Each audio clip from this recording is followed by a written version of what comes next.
Hello students, class 12 की chemistry के online class में आपका स्वागत है। आज के लेक्चर में हम लोग उपसतह संयोजन संख्या या समन्वय संख्या का अध्ययन करेंगे। उपसंयोजन संख्या या समन्वय संख्या को इंग्लिश में कोऑर्डिनेशन नंबर कहा जाता है।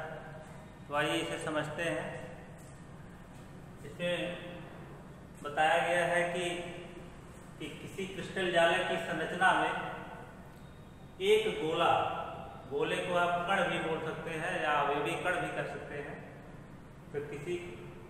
तो क्रिस्टल जाल की संरचना में एक गोला या कण जितने अन्य निकटस्थ गोलों या कणों द्वारा घिरा रहता है वह उसकी उपसतह संयोजन संख्या या समन्वय संख्या कहलाती है। फिर से एक बात समझते हैं इसको कि जैसे मान लीजिए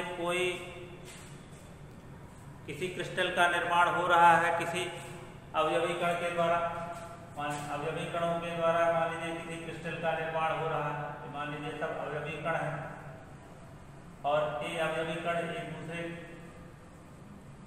के ऊपर व्यवस्थित होकर के किसी क्रिस्टलीय संरचना का निर्माण कर रहे हैं। तो अब इसमें से बताया गया है कि एक गोला, बीच से कोई एक गोला ले लीजिए, बीच में से मान लीजिए एक गोला यानी बीच वाला एक गोला कितने निकटस्थ गोलों द्वारा या कितने निकटवर्ती गोलों के द्वारा एक घिरा है, वही संख्या उपसतह संयोजन संख्या कहलाती है। अब यहाँ देखिए, जैसे एक गोला है मान लीजिए, तो यहाँ पर आप देख रहे होंगे कि ऊपर से एक गोला ऊपर से एक गोले को टच कर रहा है, इस साइड से यहाँ से टच कर रहा है, ऐसे यहाँ भी टच कर रहा है, यहाँ भी देखिए टच कर रहा है। तो अगर मान लीजिए थोड़ी देर के लिए हम सोडियम क्लोराइड के क्रिस्टल की संरचना का बना देते हैं। यहाँ पर सोडियम क्लोराइड मान लीजिए प्लस वाला जो है मान लीजिए सोडियम है, फिर से इसको बना देते हैं। ये सोडियम है, ये chloride, sodium chloride, sodium chloride. तो प्लस वाला जो गोला है या प्लस पॉजिटिव चार्ज वाला गोला जो है वो सोडियम आयन को प्रदर्शित कर रहा है, जबकि निगेटिव चार्ज वाला जो गोला है वो क्लोराइड आयन को प्रदर्शित कर रहा है। तो इस तरह से गोले एक दूसरे में सट के व्यवस्थित हो रहे हैं। देखिए ऐसे। फिर से आप लोग बनाइएगा, साइज को थोड़ा सेम रखिए। मतलब क्लोराइड आयन का साइज जो है थोड़ा बड़ा होता है, सोडियम आयन की साइज जो होती है छोटी होती है। तो इस तरह से सेट करिएगा इसको।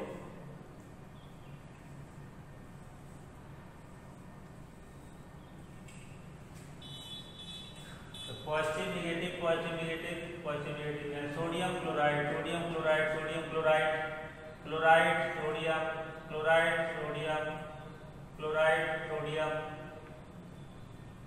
ऐसे फिर यहाँ देखिए, ये sodium chloride, sodium chloride, sodium chloride, chloride sodium, chloride sodium, chloride sodium. इस तरह से हमने यहाँ पे सोडियम क्लोराइड के क्रिस्टल का स्ट्रक्चर बना दिया है।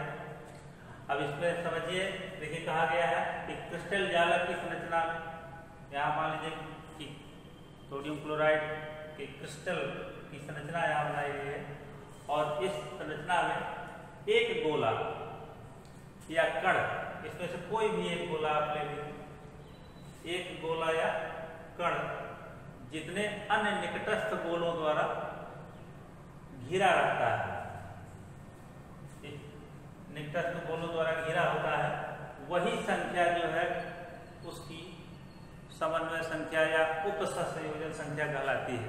तो इस क्रिस्टल की संरचना देखिए, जब इसका आप 3 डायमेंशनल फिगर बनाएंगे तो इसके पीछे भी जाएगा ऐसे, इसके पीछे तो सामने आ गया, इसके पीछे सोडियम के पीछे फिर क्लोराइड, फिर सोडियम, ऐसे यानी ऐसे पीछे बनता जाएगा। फिर यहाँ पे देखिए सोडियम, फिर क्लोराइड, ऐसे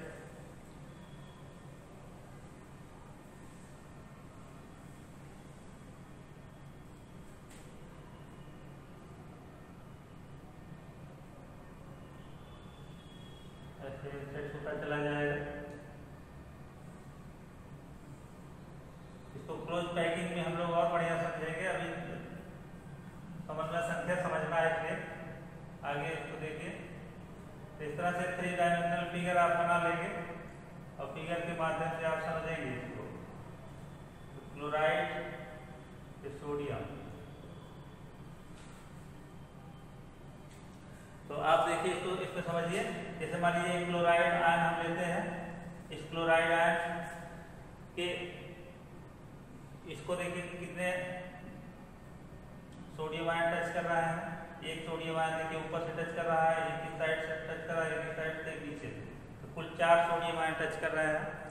तो 4 सोडियम आयन और एक 3 डायमेंशनल फिगर बनेगा, इसलिए एक पीछे से भी टच करेगा और एक सामने से भी टच करेगा। तो इस तरह से एक कण तो कुल 6 कण जो है या 6 विपरीत आवेशित आयन यहाँ पर इसको टच कर रहे हैं। तो इस तरह से परिभाषा के अनुसार जो बताया गया है कि किसी क्रिस्टल जालक की संरचना में एक गोला या कण जितने अन्य निकटस्थ गोलों द्वारा घिरा रहता है या जितने अन्य निकटस्थ गोलों द्वारा स्पर्श करता है, वही संख्या उसकी समन्वय संख्या या उपसंयोजन संख्या कहलाती है। तो इस तरह से ये समन्वय संख्या की डेफिनेशन हो गई। इसको बढ़िया से याद कर लीजिएगा कि क्रिस्टल जालक की संरचना में एक गोला या कण जितने अन्य निकटस्थ गोलों या कणों द्वारा घिरा रहता है या स्पर्श करता है, वही संख्या उसकी समन्वय संख्या कहलाती है या उपसंयोजन संख्या कहलाती है। आगे बढ़ते हैं। इसको दूसरे शब्दों में ऐसे भी समझाया जा सकता है कि यह जालक में एक परमाणु के चारों ओर, अगर मान लीजिए गोलों या कणों को परमाणु के रूप में भी मान लिया जाए, दूसरे शब्दों में ऐसे भी समझाया जा सकता है कि समन्वय संख्या जो है वो जालक में एक परमाणु के चारों ओर उपस्थित निकटवर्ती परमाणुओं की संख्या को प्रदर्शित करता है। यानी ये जो समन्वय संख्या है या उपसंयोजन संख्या है, मान लीजिए अगर कोई परमाणविक ठोस है तो उस ठोस के अंदर एक परमाणु के चारों ओर जो निकटवर्ती अन्य परमाणु होते हैं, उन परमाणुओं की संख्या को प्रदर्शित करती है। यह क्रिस्टल जालक की प्रकृति पर निर्भर करती है, यानी किसकी समन्वय संख्या कितनी होगी, यह जो है क्रिस्टल जालक की प्रकृति पर निर्भर करती है। जैसे यहाँ पर एक उदाहरण के माध्यम बताया गया है कि अगर सरल घनीय एकक कोशिका होगी, सिंपल क्यूबिक यूनिट सेल होगा, तो सरल घनीय एकक कोशिका से निर्मित जो क्रिस्टल जालक होंगे, तो सरल घनीय एकक कोशिका से निर्मित क्रिस्टल जालक में समन्वय संख्या जो होती है वो 6 होती है। तो सोडियम क्लोराइड यहाँ सरल घनीय एकक कोशिका में समन्वय संख्या 6 हो गई। ऐसे body centred cubic unit cell अगर मान लीजिए है, तो body centred cubic unit cell में जो समन्वय संख्या होती है वो बताया गया है कि 8 होती है। यानी अगर जो ये अवयवी कण होते हैं या परमाणु जो होते हैं या गोले जो भी मान सकते हैं, ये अवयवी कण अगर इस प्रकार से व्यवस्थित हो कि unit cell body centred cubic unit cell के रूप में बन रहा हो, तो इससे बनी हुई जो जालकीय संरचना होती है, उस जालकीय संरचना में समन्वय संख्या जो होती है वो 8 होती है। ऐसे ही फिर अगर face centred cubic unit cell से कोई क्रिस्टलीय जालक का निर्माण हो रहा है, तो उस क्रिस्टलीय जालक की समन्वय संख्या जो होती है वो 12 होती है। इसको याद रखे रहेंगे, कभी कभी पूछा जाता है कि सरल घनीय एकक कोशिका या सीमियस, यहाँ सिंपल क्यूबिक यूनिट सेल आप समझिएगा, सरल घनीय एकक कोशिका समझिए। सिंपल क्यूबिक यूनिट सेल की समन्वय संख्या कितनी होती है? 6 होती है। Body centred cubic unit cell की समन्वय संख्या कितनी होती है? 8 होती है। ऐसे face centred cubic unit cell से निर्मित जो क्रिस्टलीय जालक होते हैं उनकी समन्वय संख्या 12 होती है। तो आगे बढ़ते हैं। आयनिक ठोसों के बारे में बताया गया, तभी हमने बताया था कि आपको सोडियम क्लोराइड एक आयनिक क्रिस्टल है या सोडियम क्लोराइड एक आयनिक यौगिक है और यह आयनिक क्रिस्टल का निर्माण करता है। तो आयनिक ठोसों में यह किसी आयन के चारों ओर विपरीत आवेशित आयनों की संख्या को प्रदर्शित करती है।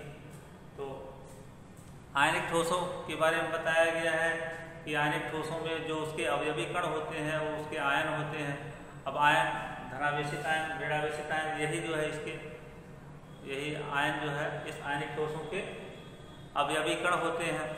और आगे बताया गया है कि आयनिक ठोसों में ये जो यह किसी आयन के चारों, यानी आयनिक ठोसों की जो समन्वय संख्या होती है वो किसी आयन के चारों ओर उपस्थित विपरीत आयनों की संख्या को प्रदर्शित करती है। यानी देखिए अभी हमने बताया था कि क्लोराइड आयन के चारों ओर, देखिए एक इधर से सोडियम आयन, एक इधर सोडियम आयन, एक इधर से सोडियम आयन, एक इधर से सोडियम आयन, तो कुल 4 सोडियम आयन यहाँ दिख रहा है। दो, जब इसका 3D फिगर आप बनाएंगे, 3 डायमेंशनल वाला फिगर बनाएंगे, तो एक पीछे से भी सोडियम आयन जो है घेरे रहेगा और एक सामने से यानी ऊपर से भी घेरे रहेगा इस तरह से। तो इस तरह से कुल इस क्लोराइड आयन को, एक क्लोराइड आयन को कुल 6 सोडियम आयन घेरे रहेंगे। तो इस तरह से यहाँ पर इसकी समन्वय संख्या जो होगी वो 6 होगी। ऐसे ही बताया गया है कि अगर मान लीजिए सोडियम आयन की बात करते हैं तो सोडियम को देखिए एक क्लोराइड आयन यहाँ से घेरा है, यहाँ से घेरा है, इधर तो कुल, और एक पीछे से घेरा है, एक सामने से घेरा है, यानी ऊपर से।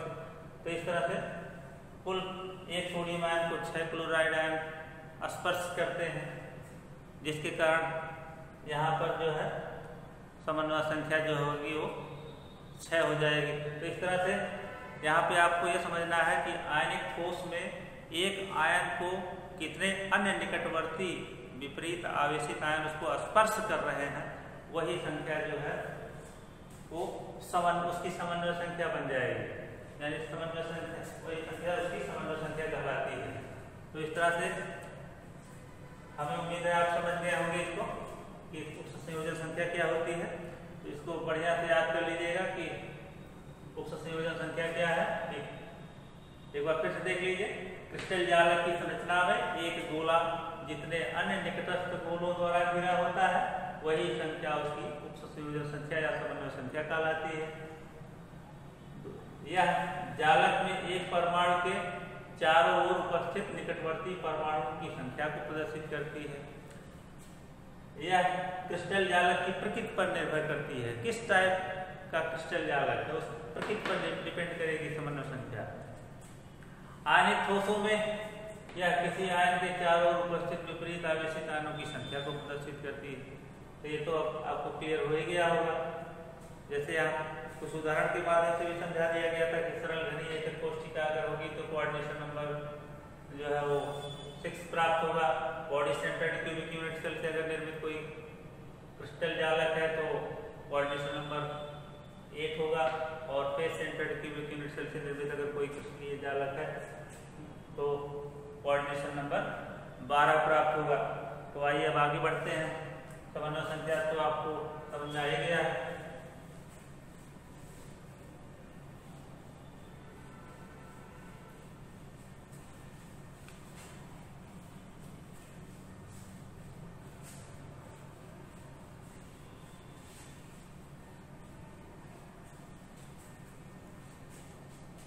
आगे क्रिस्टल में अवयवी कणों का संकुलन कैसे होता है इसको हम लोग समझते हैं। क्रिस्टल में घटक या अवयवी कणों का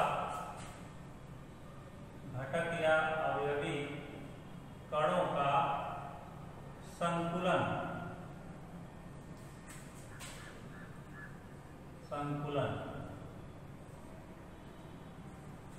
क्रिस्टल में घटक या अवयवी कणों का संकुलन। इसको packing of constituent particles in crystal, English में पैकिंग, PACKING, पैकिंग, संकुलन। संकुलन की इंग्लिश क्या है? Packing. Packing of constituents particles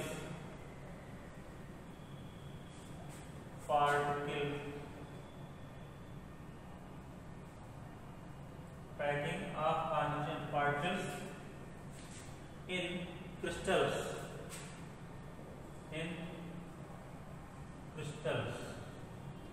यानी क्रिस्टल के अंदर अवयवी कण किस प्रकार से व्यवस्थित होते हैं, इसको हम लोग इसमें समझेंगे। क्रिस्टल में घटक या अवयवी कणों का संतुलन, packing of constituent particles in crystals. इसमें बताया गया है कि किसी ठोस क्रिस्टल में अवयवी कण के संतुलन को समझने के लिए अवयवी कणों को समान आकार का गोला यदि मान लिया जाए तो, या अवयवी कणों को समान आकार के कठोर गोले के रूप में मान लेते हैं। तो कठोर गोले के रूप में इसको समझते हैं। एक बार फिर से इस लाइन को सुनते हैं कि किसी ठोस क्रिस्टल में अवयवी कण कौन कौन होते हैं? अगर परमाणविक ठोस होता है तो परमाणु होंगे, आणविक ठोस है तो अणु होंगे, आयनिक ठोस है तो आयन होंगे। तो यही बताया गया है कि किसी ठोस क्रिस्टल में अवयवी कणों के संकुलन को समझने के लिए अवयवी कणों को समान आकार के ठोस गोले के रूप में अगर मान लिया जाए तो इनको आसानी से समझा जा सकता है।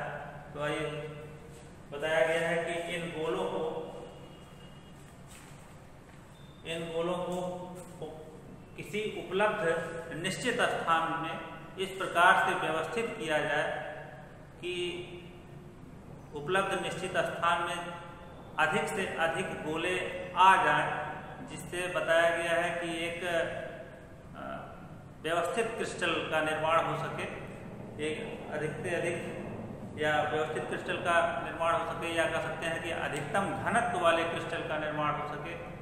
तो गोलों की जो यही व्यवस्था होती है या अवयवी कणों की जो यही व्यवस्था होती है, या इसी को निबिड़ संकुलन या क्लोज पैकिंग कहते हैं। एक बार फिर से इसको समझते हैं। बताया गया जैसे मान लीजिए हमारे पास एक निश्चित स्थान उपलब्ध है,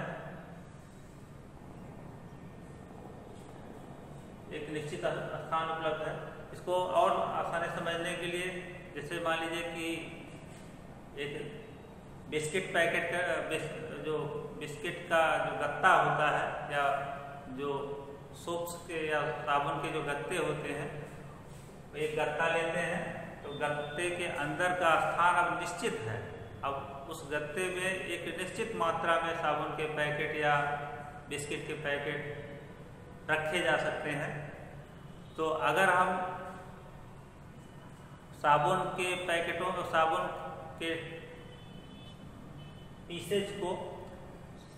पीस को या कह सकते हैं कि बिस्किट के पैकेट को हम अगर व्यवस्थित तरीके से रखेंगे तो व्यवस्थित तरीके से रखने पर इस उपलब्ध निश्चित स्थान के अंदर जो है ज़्यादा से ज़्यादा संख्या में बिस्किट के पैकेट आ जाएंगे, ज़्यादा से ज़्यादा संख्या। और अगर हम इसको ऊबड़-खाबड़ तरीके से रखेंगे, ऊबड़-खाबड़ तरीके से ऐसे गत्ते में उठा के सब ऐसे भर दें केवल, तो बताया गया है कि इसके अंदर जो है काफ़ी स्थान जो है वो ऊबड़-खाबड़ तरीके से रखने पर जो है अंदर स्पेस बच जाएगा, जिससे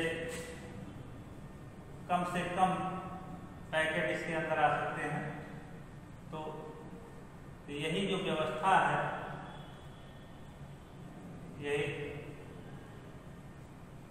जैसे यहाँ देखिए ऐसे तमाम रख दीजिए।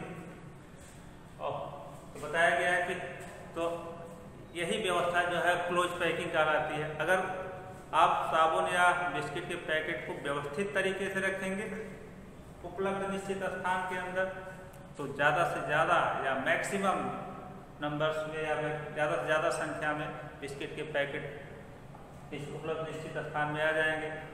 और अगर वैसे ही रख देंगे अव्यवस्थित तरीके से तो कम संख्या में पैकेट आएंगे। तो ज़्यादा से ज़्यादा संख्या में जब बिस्किट के पैकेट सेट हो जाएंगे तो उनके बीच में जो रिक्त स्थान होगा वो बहुत कम बचेगा।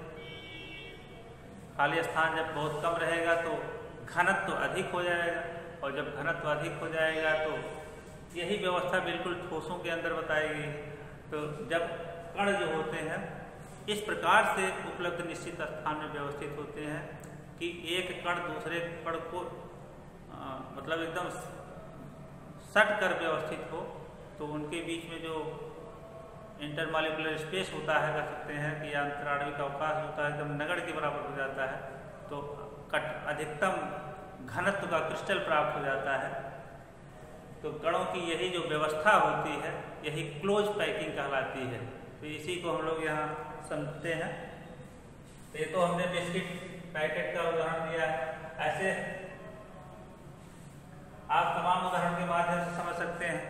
कहीं पे आप आ जा रहे हैं और कहीं पे जा रहे हैं, तो आप क्या करते हैं कि मतलब सूटकेस में या जो है बैग में कपड़ों को अगर व्यवस्थित तरीके से रखेंगे तो ज़्यादा से ज़्यादा, तो बैग के अंदर का स्थान जो है वो निश्चित होता है। सूटकेस का स्थान, सूटकेस के अंदर का जो स्थान होता है वो एकदम निश्चित होता है कि इससे ज़्यादा मतलब घट बढ़ नहीं सकता।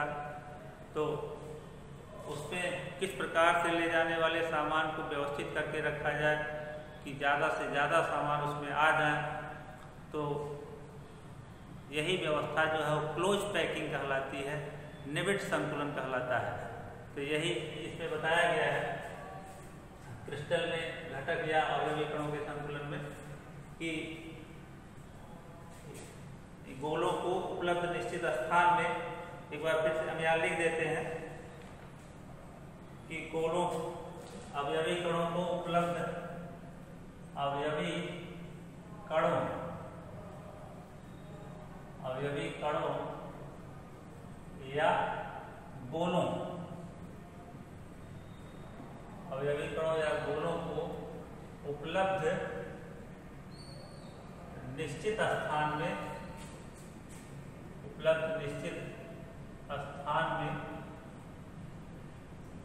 इस प्रकार से व्यवस्थित किया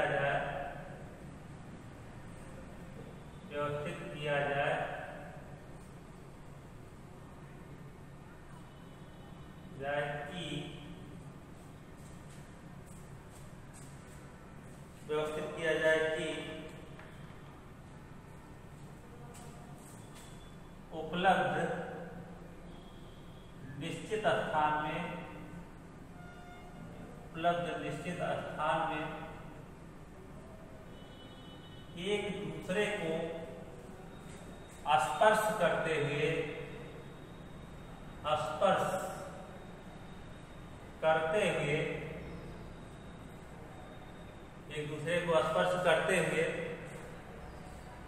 अधिकतम गोले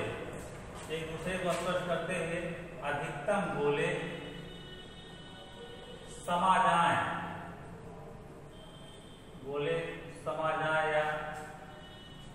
या अधिकतम कण आ जाए, जिससे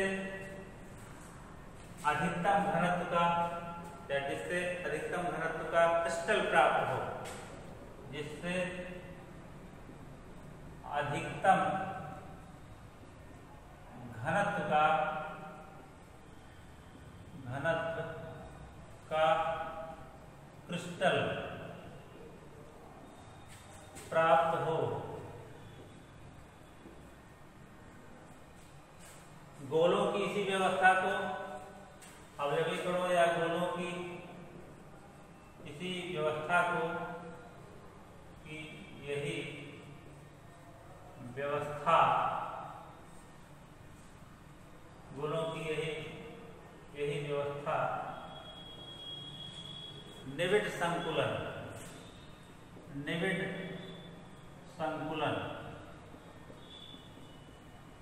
इंग्लिश में इसको क्लोज्ड पैकिंग कहते हैं। निबिड को एक और शब्द दिया गया है, इसको समृद्ध संकुलन भी कहते हैं। निबिड संकुलन या समृद्ध संकुलन भी कहते हैं।